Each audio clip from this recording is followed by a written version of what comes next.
arbre de vie, arbre du jardin d'Éden et du paradis de Dieu.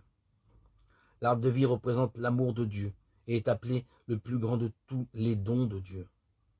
Des chérubins et la flamme d'une épée qui tournoie gardent le chemin de l'arbre de vie. Genèse 3, 24. Jean voit l'arbre de vie et les feuilles servent à la guérison des nations. Apocalypse 22, 2. La barre de fer conduit à l'arbre de vie.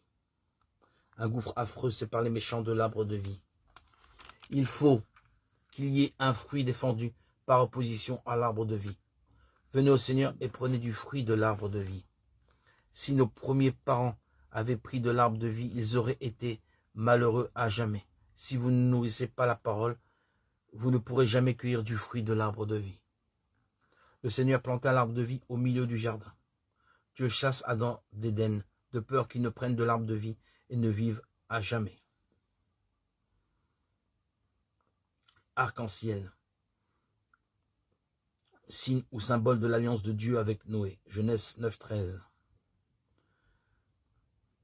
L'alliance comprend les promesses selon lesquelles la terre ne sera plus jamais recouverte par le déluge, que la Sion d'Enoch sera ramenée et que le Seigneur reviendra demeurer sur la terre.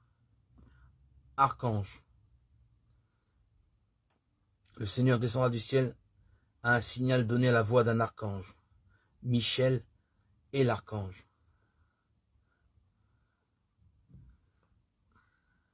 Dans l'Ancien Testament, l'arche représente le bateau construit par Noé pour assurer la vie pendant le déluge. Fais-toi une arche de bois, de gopher. L'arche s'arrêta sur les montagnes du mont Ararat. Les barques jarédites étaient étanches comme l'arche de Noé. L'arche de l'Alliance, également appelée l'arche de Dieu et l'arche du témoignage. L'arche de l'Alliance était un coffre au bloc de bois recouvert d'or. C'était le plus ancien, le plus sacré des symboles religieux des Israélites. Le propitiatoire qui en formait le couvercle était considéré comme la résidence terrestre de Dieu. Lorsque le temple fut terminé, l'arche fut mise dans le Saint des Saints, le lieu le plus saint de l'édifice. Moïse fait l'arche sur le commandement de Dieu. Les fils de Lévi sont chargés de prendre soin de l'arche. L'arche de l'Alliance les précède. Prenez ces livres de la loi et mettez-le à côté de l'arche de l'Alliance. Les eaux du Jourdain sont coupées devant l'arche de l'Alliance. Les sacrificateurs prennent l'arche de l'Alliance pour la conquête de Jéricho. Les Philistins s'emparent de l'arche de Dieu. Le Seigneur bénit la maison d'Obed-Édom à cause de l'arche de Dieu. Le Seigneur fait périr Uza lorsqu'il désobéit et essaie de stabiliser l'arche. Bâtissez le sanctuaire de l'Éternel Dieu afin d'amener l'arche.